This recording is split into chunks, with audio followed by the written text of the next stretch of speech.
Thank you. Well, it's a pleasure to be here, and I appreciate the invite, and all of you have been very welcoming and hospitable. It's easy for me to talk about my background, and oftentimes people talk, I think, in terms of their resumes. You know, they work here, they did this, they went to school there. And I can talk about the University of Chicago, I can talk about running a department for an airline, I can talk about writing a book. But I think all of those things are accomplishments, and they don't really reflect who I am. And every couple of years, every few years, my family moved from country to country. So I had a chance to explore a lot of different cultures, to southwest to Morocco, go west over to Italy and north up to Hungary on different holidays. And for us, it was as easy as it might be for you living in San Francisco to hop down to LA, because all those areas are really accessible. And I think that's really one of the big detriments for us here in the US, is we oftentimes are not as culturally aware or not as culturally exposed because we're geographically isolated. In addition, we're also a little bit more limited because we don't have the amount of vacation time that other cultures have.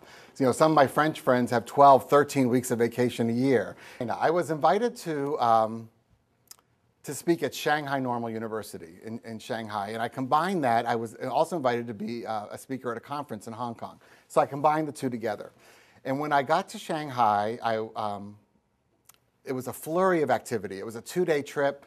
I did a couple presentations at the university. I met with the dean. There was a banquet for me that evening.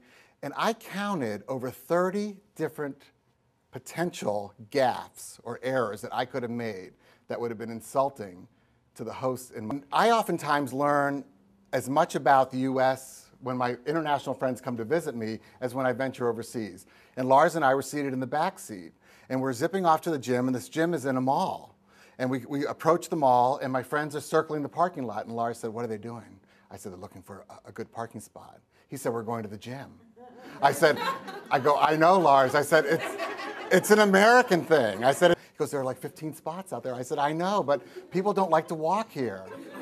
I said, "They just don't like to walk." So anyway, a spot opened up that was a second spot in, and my American friend zipped in, and he went, "Great spot," almost like he was really proud. And Lars looked at me like this. I said, I don't know.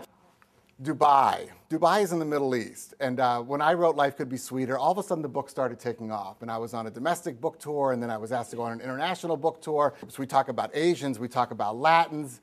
But what does that mean? I mean, if we talk about an Asian group, aren't the Filipinos quite different than the Koreans, quite different than Japanese, et cetera?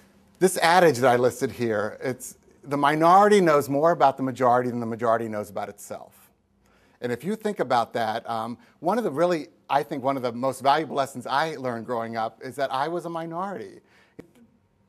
In terms of the world often knows more about the United States than we know about the United States. What it is that oftentimes we don't realize that people know a lot about us, and I'm wondering how we can go ahead and start to learn more about them.